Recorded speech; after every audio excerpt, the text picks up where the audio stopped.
We're talking about something very particular today. Yeah. But hello, everybody. Welcome to Agencies Talk. This is our weekly talk show hosted by digital marketer President Mark normally, but today you get me. My name is Michelle. I'm the community manager for Digital Marketer. This is our chance to sit down with agency professionals and talk about what's going on in their world, how they tackle common agency pain points, and the amazing things that they're up to. And today we are joined by EJ Saunders. Now, if you don't know EJ, he is the CEO of Blaze Digital Solutions. It's an outdoor industry marketing agency, and EJ focuses on building profitable digital ad experiences through Google, YouTube, Facebook, and Microsoft ads, which I learned are a thing. I didn't know Microsoft ads were a thing until recently when I was like, I wonder what EJ does. But welcome, EJ. I'm so excited to be the one interviewing you today because I think I've pretty much been with you since the beginning. Yeah. Right, too, because I had no So idea. it's fun. Yeah. But today we're going to talk about how you were able to remove yourself from operations, and not only did your company do well, it thrived. And I promise I'm not saying that you're a problem. I'm just saying that this is something really cool that happened. What was the secret, EJ? How did you do it? What happened? So a little backstory on that. So we're just going to kind of go back to the beginning of 2022. We're starting out pretty awesome, hitting expos, doing our thing, we're helping our clients and stuff. So outdoor industry, beginning of the year, the first quarter is really focused around expo season. I mean, that's literally like what it's called, show season, because it's just expos all over the place. And so that's what I'm doing expos, and then went and did a content shoot where I made an excuse to go on a turkey hunt with one of our clients. And when I got back from that, I had drill. So I'm in the military, in the Utah National Guard. And so when I got back from the turkey hunt, it was literally the next day I had to go to drill. And I show up, it's a new unit. So I hadn't met anybody or anything like that. I show up to the leadership meeting in the morning, and the first thing that they say is, "You're getting deployed. You tracking?" I'm like, well, now I am. So it was a little bit of a shock, and during that time I was actually fairly in the mix of operations. I was actually still helping to in people's ad accounts, and still kind of doing a little bit that as we were kind of growing. And so it was a big thing. I don't know if anybody here is in the military or anything like that, or what that, what that experience is like. But I had 2 weeks that I was going to be shipping out. And so my mindset was, okay, I'm still in the mix, right, of all this stuff. I have to hand this stuff off. And then the new people that we were onboarding, I have to make sure that they have something in place to be able to run with, which kind of led into me developing the framework, what I call the 5-level framework for ad domination. So it was all geared a lot toward around how do I put what I do and how I optimize and how I do things into a simple framework that's going to then lead to consistent results for the clients, that people can, it's like a really simple thing for people to do. And so that was what all my attention went to, was developing that particular system, itself. And the cool thing is because it's such a foundational thing across the board, because we do email marketing as well. We've done content creation and that sort of stuff as well for clients. Like I said, I went on a turkey hunt, this last year with a client so that we can generate content and get a whole bunch of stuff for ads and that sort of stuff. But the cool thing is that 5-level document actually goes through email as well. It dials in segmentations and how you need to be sending out the things that you need to be saying to to the customers, all that kind of stuff. So e-commerce is like the big thing that we do handle with. So What are the so- 5 levels? Can I know that? Can we know the 5 yeah, levels? I mean, absolutely. So level 1, we dive into it's really just cold traffic when you think about it, right? So new eyeballs, we're creating awareness, but the goal is not to get a purchase in that level. The goal is to get awareness, is to generate that awareness that you exist, right? Which then leads into level 2, which if people see the ad and they engage with the ad or go to your social media profile or anything like that, right? But they haven't gone to the website, that's a level 2 thing. So they've engaged with us, but they haven't gone to the website. So you can see how we're like really segmenting these things, because just with engagement, I don't know if you guys know this, but the amount of audiences that you can generate like through engagement is insane. I think we create like 25 different audiences that we can target off of, right?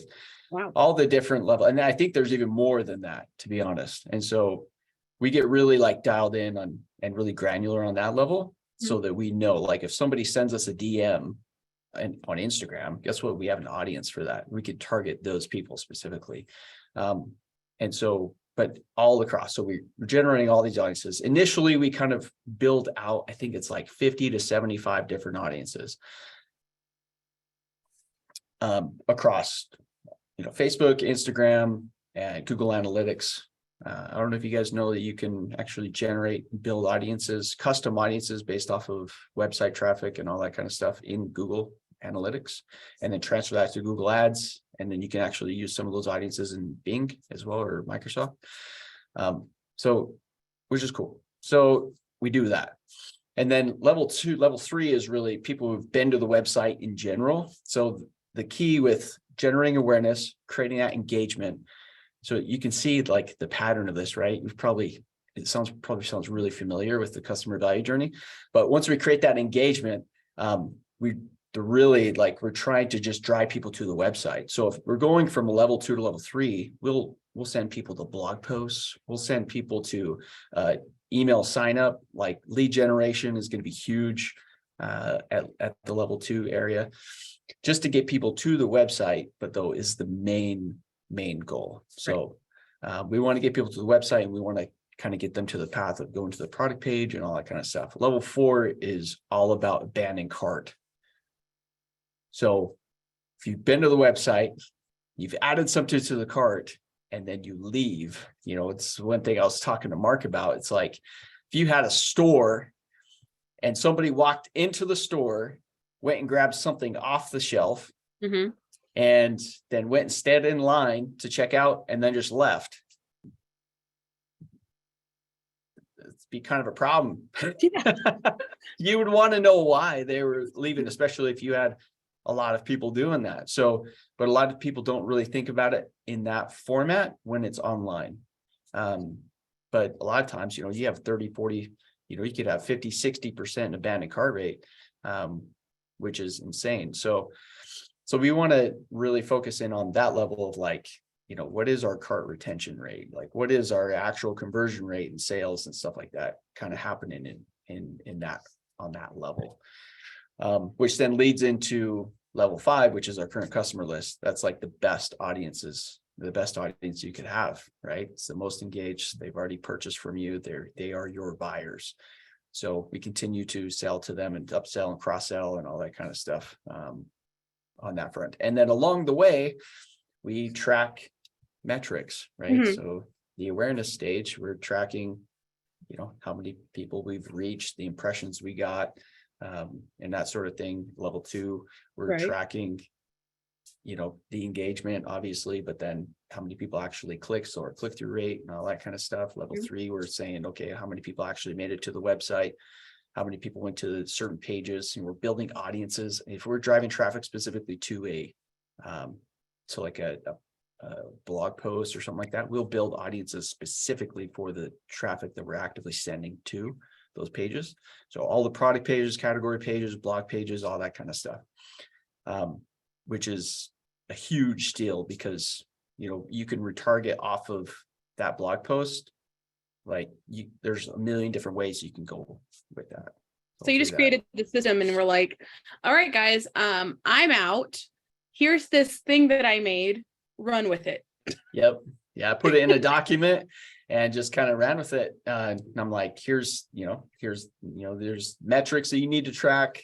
And as long as you are tracking those metrics, like properly, and it's easy. It's just like customer value journey, the growth scorecards and all that kind of stuff.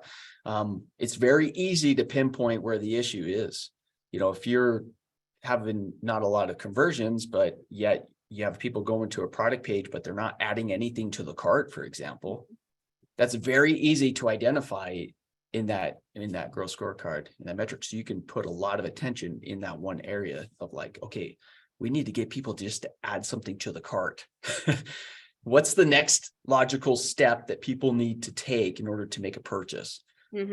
And just continue asking that question. What is the next logical step? When they see this video in this ad, what's the next logical step for them to take that's going to make them go closer and closer to that purchase?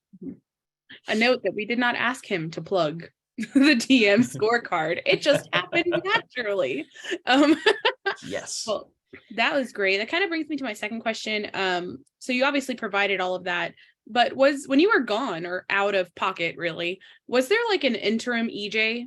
Like, did the roles shift around, or were you just kind of like, I'm here, but I'm not here. Take this and we'll talk in like 2 weeks? Yeah, I mean, it was that there was some roles that kind of shifted around, and luckily, like at that point, I was actually bringing on a partner in the business that he really took the helm of like just managing people really at that point to kind of just fill my spot a bit, but he was completely he wasn't in the weeds on how I was, if that makes sense. So because he's not a media buyer, he's more of on the strategy level, on the high level strategy level, like way up here, he doesn't do tactics at all. So on that front, on the tactical side, yeah, it was like, okay, here you go. I'll call you when I can, that sort of thing. Luckily, I was still in the States, right? Yeah. I was just down at the border. And so I was accessible to some degree, a little bit. And so, but yeah, I just kind of went out of pocket for a while. Because when I went to MOB, you guys familiar with the military, there's a mobilization process where, I went to Fort Bliss for a week or two in the beginning. And if you've ever been to many military bases, the service is terrible. So anytime you like want to even try to buy internet or anything like that, it's like, it's not even worth it, because it's worse than the actual just trying to get LTE when you have only like one bar. And so it's just kind of like one of those things. Plus going to the range and like all that kind of stuff, you're not super accessible during that time period. And so that's kind of I don't know, it was kind of fun. But like working in an airplane or an airport that doesn't offer Wi-Fi. Yeah, depending exactly. on hotspot. Yeah, or we're like actually trying to buy the internet on the airplane. It's terrible. It's hit or miss. Depends on the airline. You never know. We're not going to talk bad about airlines. Yeah. But so we've talked about this a little bit, but I wanted to talk about it on the call a little bit. What was your biggest win during that time? Because I know that you came back and you were like, you guys aren't going to believe this. My team did this. So like, what was the biggest win? So there's a couple things. So I'll kind of delve in. When I got back, there was clients onboarded and that we were working with that I have never met at all, which was rad to be in that position, because normally like I knew everybody. When I first started this business, I had 7 or 8 companies actually follow me over from the agency I used to work for, so they continue working with me, right? So I knew a lot, very in depth, every part of their business, really. When I got back and I'm like, okay, we've got like a whole bunch, more clients that I have never met. I don't know anything about their business. It was kind of I don't know, it made me kind of feel like I'm not needed. And that makes me happy. Okay. But the other things, was we had massive contracts that were being sold. We had a like a $20,000 contract, $20,000 per month contract that was generated from the team. How much was it normally? So when I left, our biggest kind of contracts was around between $6,000 and $8,000 monthly, and that's for us doing like ads and emails, and some other strategy components. So fractional CMO type services and things like that, right? So that's kind of where that average comes in. But when I come back and then we're like, hey, yeah, we sold this. Yeah, we upsold a $5,000 content package on top of like ads and emails, and then we're doing social media management. I'm like, wait, we offer social media management? Sorry, This I is shouldn't laugh. awesome. It's so funny. Just like, Yeah. oh, we add more services now. That's cool. Yeah. And so that's kind of like was really cool. The team about doubled in size as well during 2022, which is crazy. So beginning of 2022, I had, what was it, like around 8. So the end, it was more around like 16 people on staff, and so I'm like, that's a huge thing in of itself. So fun fact, did you know that a year and a half ago is actually when you came to me with this win that you were so excited about, and it was because you made your first 2 full-time hires? That was only a year and a half ago. That's crazy. Oh, that's crazy. And now look at you. And last time we talked, you were still hiring. I think you were looking for 2 or 3 more people. Yeah, we are. We just sent out an offer to one. We're onboarding another, and we're looking for another one. So it's insane. It's really kind of cool. To the point, like I'm at the point now where I'm really like out of the mix of operations completely, and I'm really working on building like, a little bit of like the CEO brand of really just trying to build the authority for the business. So I'm getting into speaking gigs and getting into like all of those, things like this, a lot more of that, which is cool, which is a good place to be. I think that's, I'm not gonna say everyone's, but a lot of agency owners, business owners, like ideal is to no longer be the go-to for everything, is to be pulled away in a way that they can start building their own brand. They can, it's no, like Ryan years ago came to us and he went to an event and he spoke and they were like, oh man, that was so cool. You're great. I love what you talk about, yada, yada. And then he's like, oh, are you part of Digital Marketer? They're like, what's that? And they knew of his company, but they didn't know it was Digital Marketer. And so it kind of, he was like, I have to switch this around. I'm a little too big now. I no longer want it to be Ryan Dice's company. It needs to be Digital Marketer on its own. Yeah. So it's kind of like you're doing. I am. It's 100%. Dennis Yu has been like a huge mentor along the way, kind of guiding that. But then Ryan too, like I had a conversation with Ryan, was probably like a year ago, maybe a little over a year, as a certified partner it was at a certified partner event. Yeah.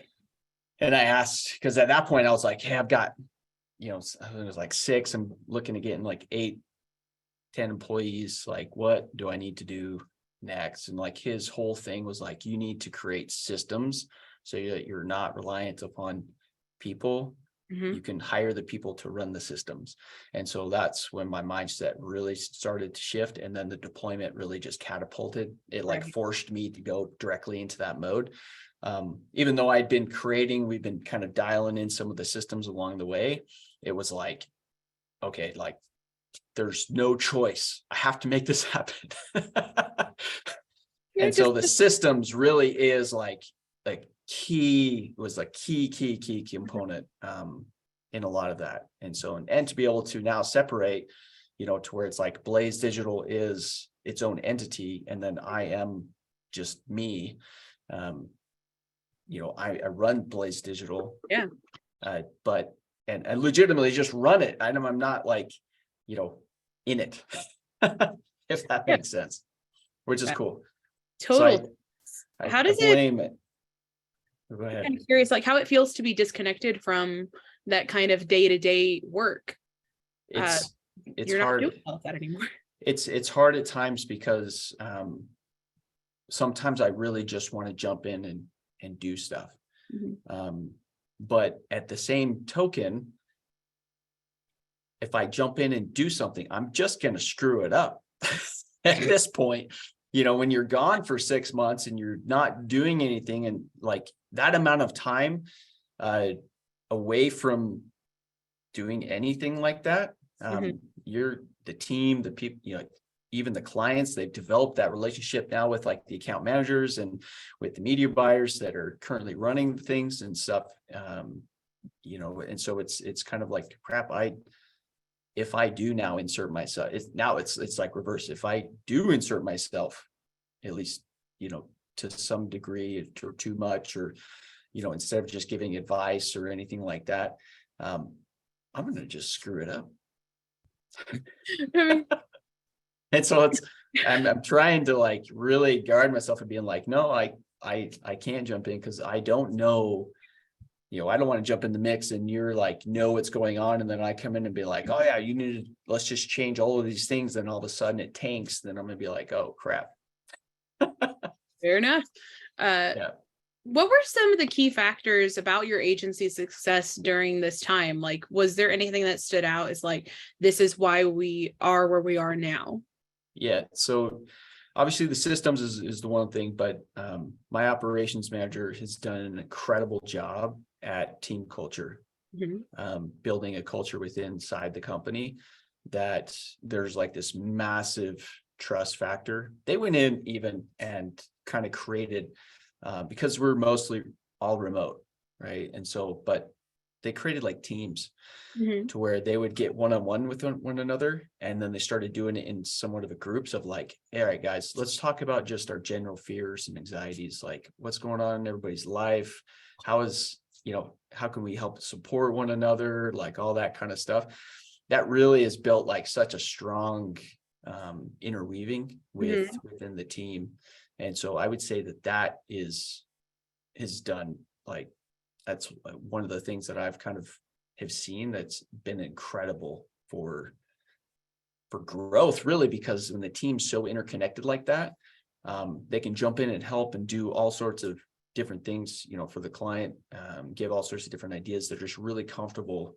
It's kind of like cliche when it's like the Blaze family, or, we're family here and all that kind of stuff. But that activity is like a weekly thing where they hold each other accountable to goals. They do like all that kind of stuff, helping each other with like, hey, I'm having this big issue mentally right now, and I'm really having a hard time with. And when you can get into a small group of people that really are there just to help you, it does magic in helping people kind of get through, break through barriers and all that kind of stuff. So I would say that more than anything, because then internally, if we're strong internally, we're going to be strong externally, and we're going to almost have this aura where people want to be part of that culture, and that group of people, that like-mindedness and all that kind of stuff. And so that is one thing that's really been really big from what I've seen.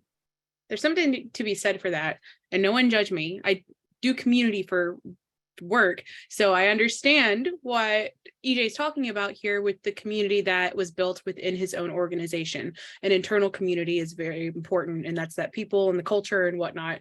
And by having this healthy environment, this healthy, safe, and just encouraging and supportive environment or community, that really helps with just the day-to-day of business. Because what are you doing if your employees don't trust each other?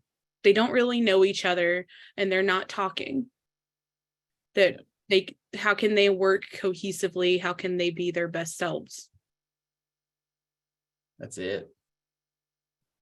Boom. That's it.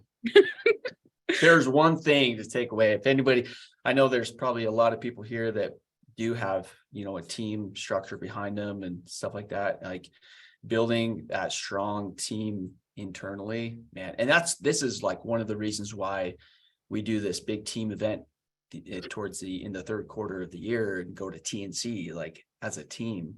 Like, I think we had like 10 people or something like that last year at TNC, where it's like this, it's like a retreat almost, and so, and that's starting to get to the point, we had a few new people that we couldn't, bring along or whatever that at that point, and there was some scheduling things to why everybody couldn't go, but that is like such a big thing.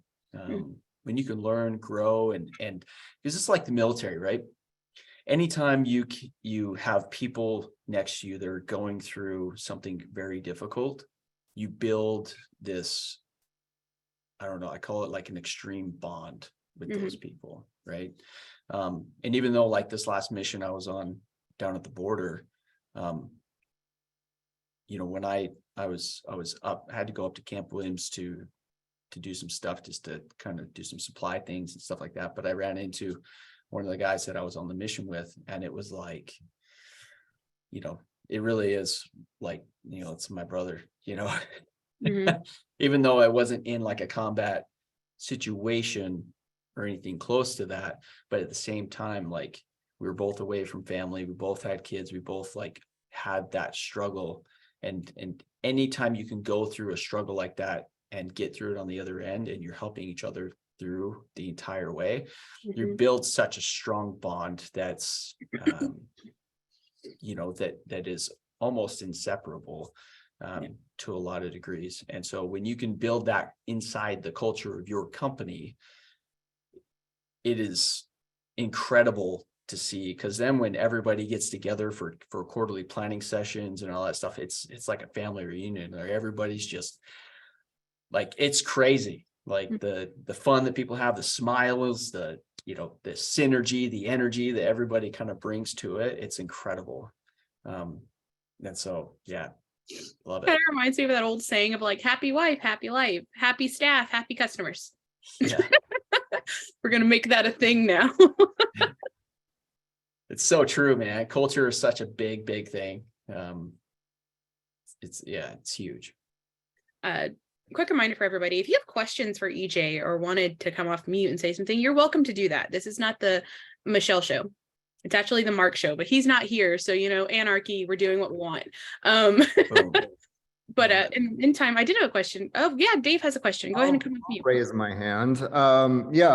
Well, based on the description of this this chat, it sounded like your background is still outdoor or started as an outdoor, and we're looking to help 10 people scale the 10 mil. So I wanted to hear more about how you're using outdoor. It sounds like you have like a really good grasp on funneling traffic into funnels, segmenting that out. How do you see outdoor working with online funnels? Have you been able to put those together in a way that makes sense, that's easy to track, besides like a tracking phone number? Like what are you doing there? Or am I just completely off base with what you do? So outdoor industry, we work mainly with e-commerce companies in the outdoor space. So hunting camo companies, for example. Outdoor, not billboards, things like that. Hunting, fishing. I was looking at like how you were using outdoor effectively, as opposed to like, how are you using a camping tent effectively? I'm sure that would be a cool conversation. Yeah, it would. So we do a lot of expo interaction though, which kind of is more towards kind of what you do. And so we do help build like expo strategies for clients. And since we do work in the industry pretty tightly, when we go to an expo, we generally have like 10 clients, 5 to 10 clients that are actually at the expo. So we actually can bring those people together and do kind of cross promotions and almost create like breadcrumbs to each other's booths. That makes sense. Yeah, So no. we're really guiding and funneling traffic that way. Mhm. And then really building out giveaways and things like that too. So even like outside of just the straight e-com potential, because we work with very complementary businesses, we're able to partner those together quite a bit and Mhm. create giveaways where we're actually giving away like, $8,000 to $10,000 worth of hunting gear, for example, where you have a backpack, you got boots, you got camo, you got a bow, you got like all of those things, supplements. We worked with the hunting outdoor supplement company, which, so in the gym, stuff like that, they just gear towards hunters. Got it. And so, or backcountry hunters. So there's a lot of things that way. And then there's a lot of conservation efforts and stuff too, that we kind of get involved with and get our clients involved with as well. So, when we say like, we're like a bolt-on marketing team, like that's like the really the culture piece to it, where we're really integrated in with the business, and we're not just running their ads. We're in structuring their business to be able to scale. You know what I mean? Yeah. So we're helping to build automations. We're helping to build systems internally to really kind of push them to the next level. So we're not And just looking at ads when we're running ads, if that Do makes you sense. do that kind of an assignment where you find a customer who might need structural help? Is that an exchange for equity, or how are you structured there?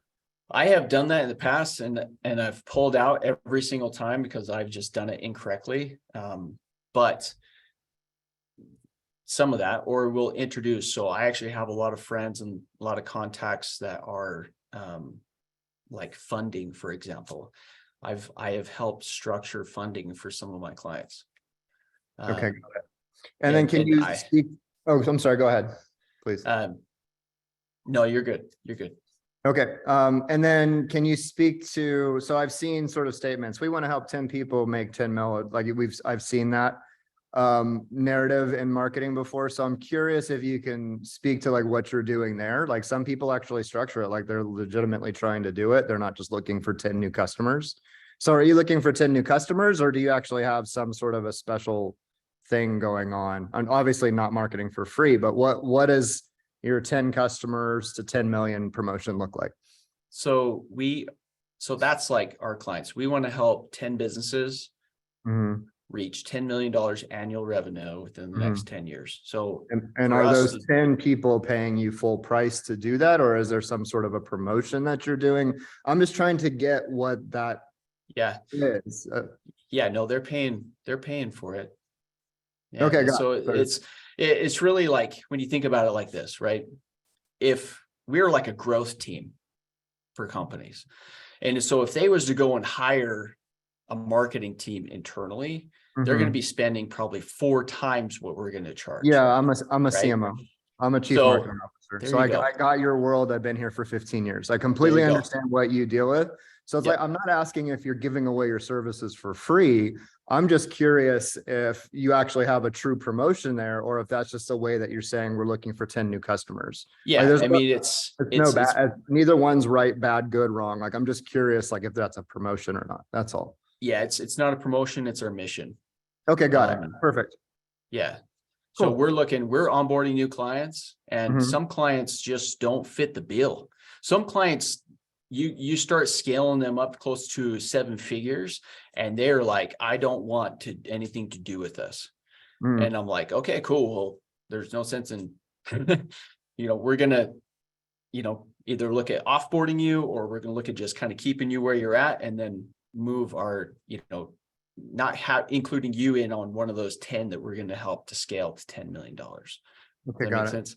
Yeah, absolutely. And are any of your customers in the digital asset space, crypto? No. Okay. Is that a space you're interested in? We're very, very strongly into the hunting and fishing space. I do have a couple, because I have some friends that own like 3 or 4 hotels in Nauvoo, Illinois, for example, that because they're a friend of mine, he wants us to run their stuff, and he's really like a family friend. And so I'm doing that for him, but we are really like your niche. 90% of our business is within the hunting and fishing space, for sure. Got it. Okay, cool. Yeah. How much fun is it that you got to niche down into something that you really enjoy though? Like, do all of your employees enjoy like outdoors type of activities as well? I'd say for the most part. The funny thing is though, is my media buyer, my head media buyer is actually a vegan. Oddly enough, but she's totally cool with it all. And that's actually one of the things that when we hire people, we are very explicit. Hey, you're going to see dead animals. Are you okay with that?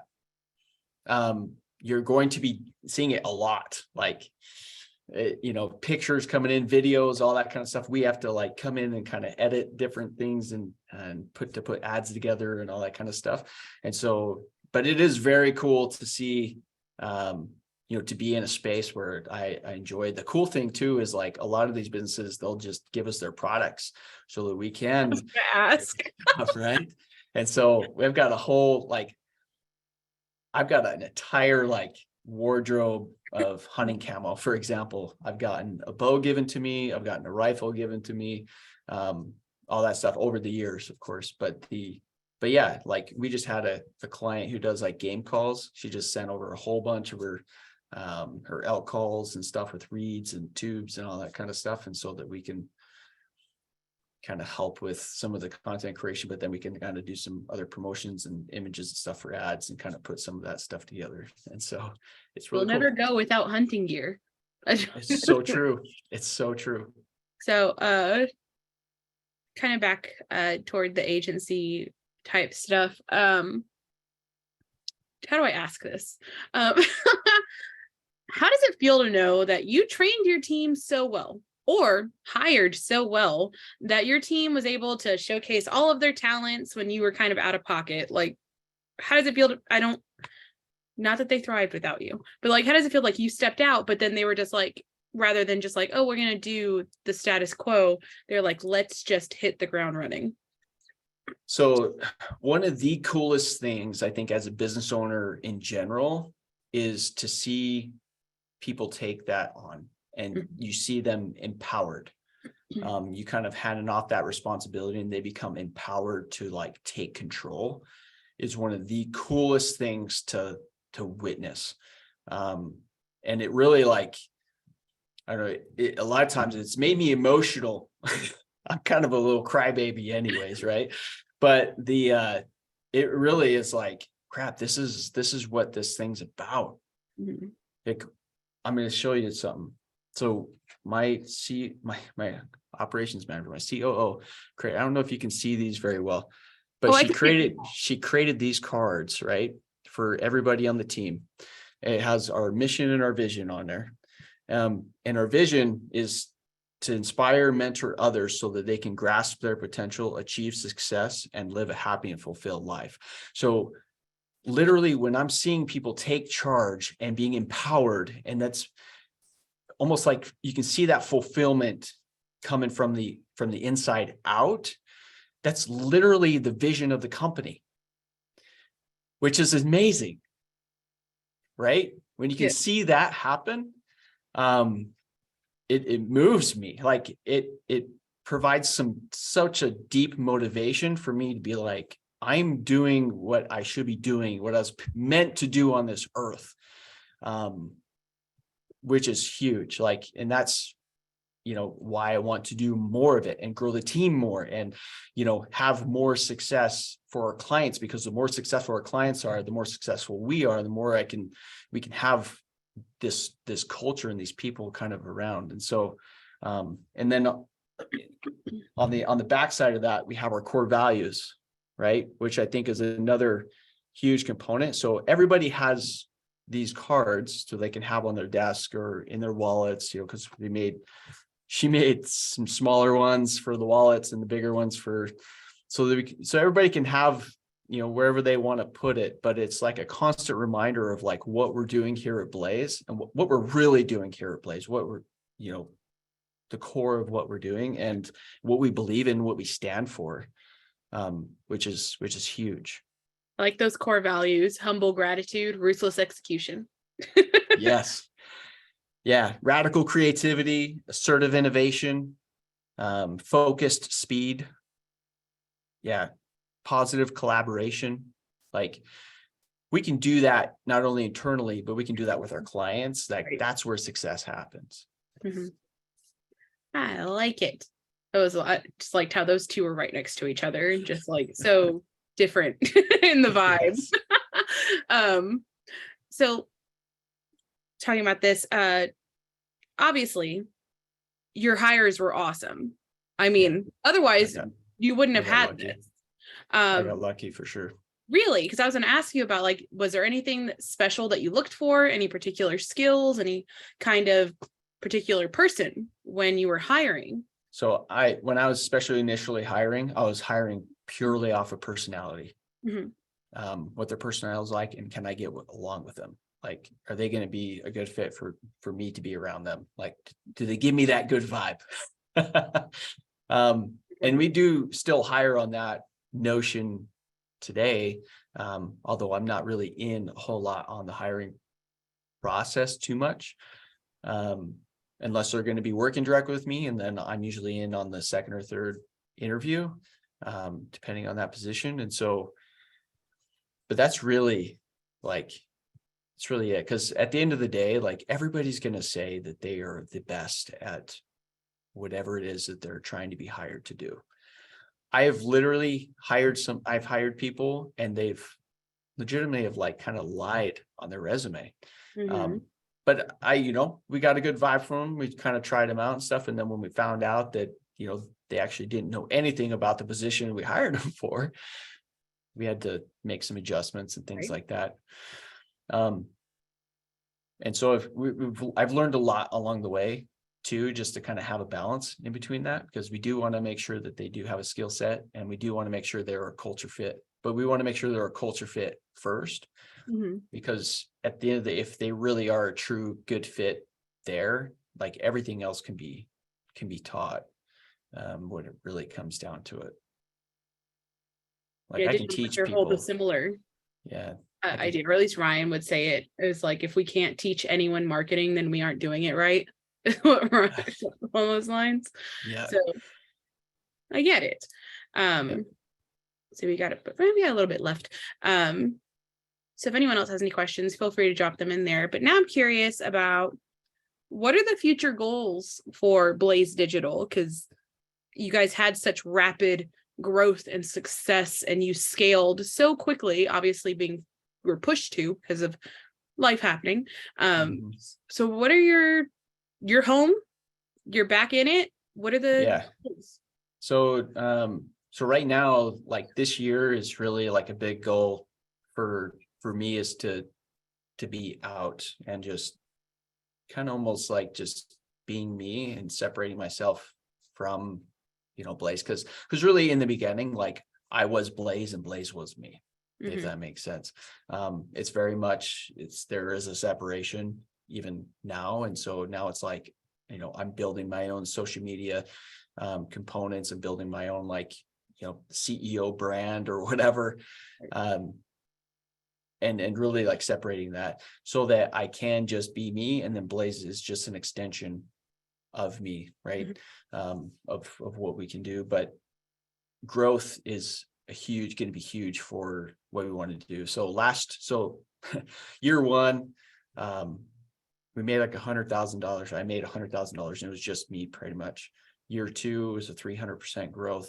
This last year was a 250% growth from the previous year. And so I'm looking at doing at least double in revenue growth this year. And as we continue to do that, as we get closer to our 10 million, like we may just be one of the companies that we may be the 11th company, right, that gets to 10 million. But at the end of the day, I need to be able to make my company a $10 million company. Like, so I'm kind of putting my money where my mouth is, so to speak, right?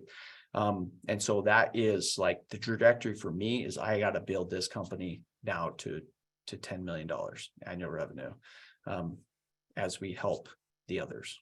So it's kind of that is my focus. So, and as I do that, this is the cool thing, because as I do that, the impact that we're going to have all up and down the supply chain, right? Just by helping 10 companies reach 10 million and not including us. I mean, just imagine all of the supply chain, like the products being created. Like, I don't know how many, you guys understand, like if you have a $100 product, how many of those $100 products do you have to make to get to 10 million? So there's a lot of people and a lot of processes and a lot of things that need to be in place, you know, to do that. And so just by helping the 10, we're going to be impacting hundreds of thousands, if not millions of people across the world live a better life and have some kind of purpose for what they're doing, which is, again, the vision of our company, right? And so that's really, and really the money's just a yardstick, you know, to seeing the progress in achieving that vision. Hopefully that makes sense. No, that makes total sense, because taking 10 companies to 10 million is like, oh, that's a cool number. I'm sure that company would really appreciate $10 million, but by getting them there, they're able to hire more, pay more, provide more services, get their depending on their product, get their product to more people, which could then improve something on them or just make another person happy. Yeah, really, that's a lot.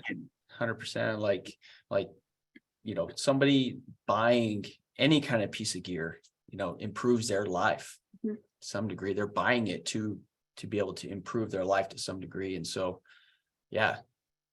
And being in the outdoors, I mean, it doesn't matter like where you're at. Like if you're on the hunting side, if you're on like the more, you know, just wanting to be outside, you know, type of person, just being outside in general just is awesome. And like, I feel like we as human beings are designed to be outside at least a good, you know, part of our life. You know, whether that's just going out for a walk, or just going to the park, just going to, like, I live 40 minutes away from Zion National Park. And so just getting out, enjoying that like aura of being in the mountains we were talking about earlier, man, there's something to be said about that. So it's, you know, it's healing to a lot of people. I know it is for me. So as a chronic inside person, I do have to agree. Because for those who don't know, I moved from Texas, a very flat area, to Tennessee, which is not flat at all. I live on top of a mountain. Now, it's so nice, and it just there's something relaxing and kind of healing about it.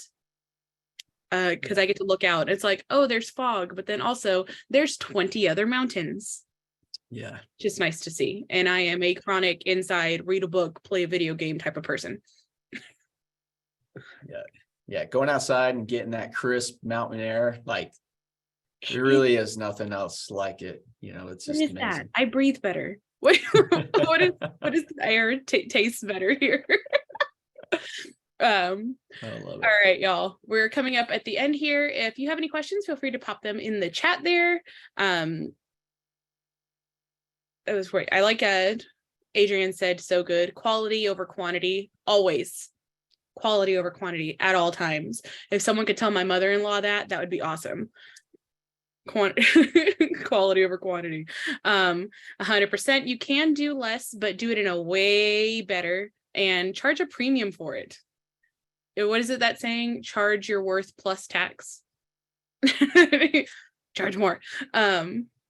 Oystein, I think we've gone over this. I think I said it right, but liked the cards. I did like those cards. Those were really nifty, and it's a nice reminder of the culture, and also it's a good way to something that digital marketer does is like, if you're not upholding the core values, someone's allowed to call you out on it.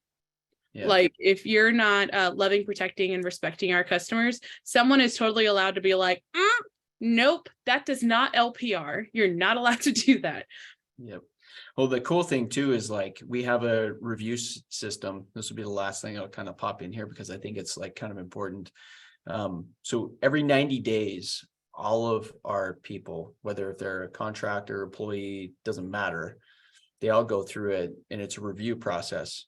And they grade themselves based on their core competencies and our core values of how they did throughout. And then based on the goals that they set for themselves for that quarter, they grade themselves. And then the managers come in and then the managers grade them. And then they create somewhat of like an average between the two and then have a discussion around that every single quarter.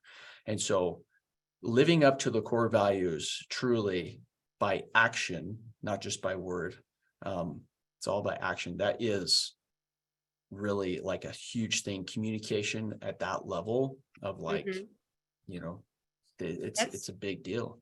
That's really smart, because then it also just helps you understand, like, if someone rates themselves, let's say it's a 1 out of 5 thing. If someone rates themselves a 5, but their manager rates them a 2, there's obviously something about that gap where it's like, we have to, one of us is wrong or one of us is not seeing something that the other is.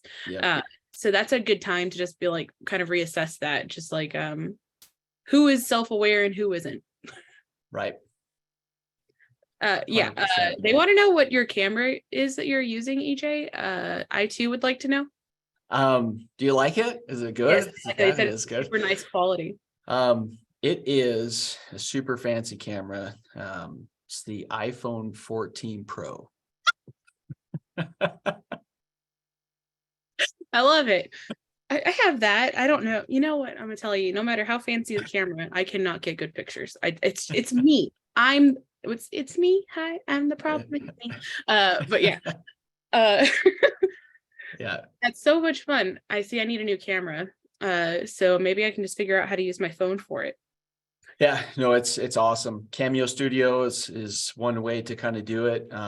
I have Macs all across the board, so there's a continuity aspect to it. So my phone actually just automatically connects there, and when I want to use my phone camera versus the built-in camera, it just gives me the options to do that. So makes it really easy when you're when using the same things that way. But like Cameo Studio is another software that, like, if you're on if you have a Samsung or like a PC, and that kind of stuff, it will do the same thing, because Samsungs have some incredible cameras too. So just look it up, Cameo Studio. Just pulling that up. All right. Yeah. Well, I think that we're coming to an end here. EJ, if someone wanted to get in touch with you or chat a little bit more, what are the best ways to get in touch? Yeah, so send me an email, ej@blazedigitalsolutions.com. And then we can set up a time. I can shoot you over my Calendly at that point, probably, to kind of get a time on the calendar. Next week, I'm going to be crazy busy because I'm actually presenting the 5-level framework at the Archery Trade Association in Indianapolis. So it's going to be kind of fun. That's exciting. Yeah, kind of built out a PowerPoint on it and everything. So now I'll be able to really dive in. So this was sort of a practice for that a little bit. Very nice. So I'm looking forward to hearing how that goes, and checking in a year from now to see how that 10 mil feels. It's going to be real good. It's our 7-figure year here at Blaze. So we are cresting past. We will be probably well past the 7 figures this year. So it's it's such a cool feeling to be able to do that. That's so awesome. And as someone who's been with you for a lot of it, this is so exciting. And I'm so happy for you. Congratulations on your success. Congratulations to your incredible team. I can't wait to hear more about this, and good luck on next week. Thank you everyone for coming. This was so much fun to get to hang out with y'all and hear your interesting questions and different things. Loved it. If you want to get in touch with EJ, it's EJ@Blaze Digital Solutions. If you are interested in being featured on Agencies Talk, that would be me, michelle.knight@digitalmarketer.com, or you can find me I can't find it. Where is it? That LinkedIn, that thing. Haha. Ignore that blanket. But thank you everybody for attending, and I can't wait to see you next week, where I believe we're going to be sitting down with Joshua Go, one of our certified partners from Singapore, and discussing how he hit his top grossing month ever. We're going to find out how he did it. All right. Thanks everybody. Have a fantastic weekend, and I will see you next week. Bye. Thanks.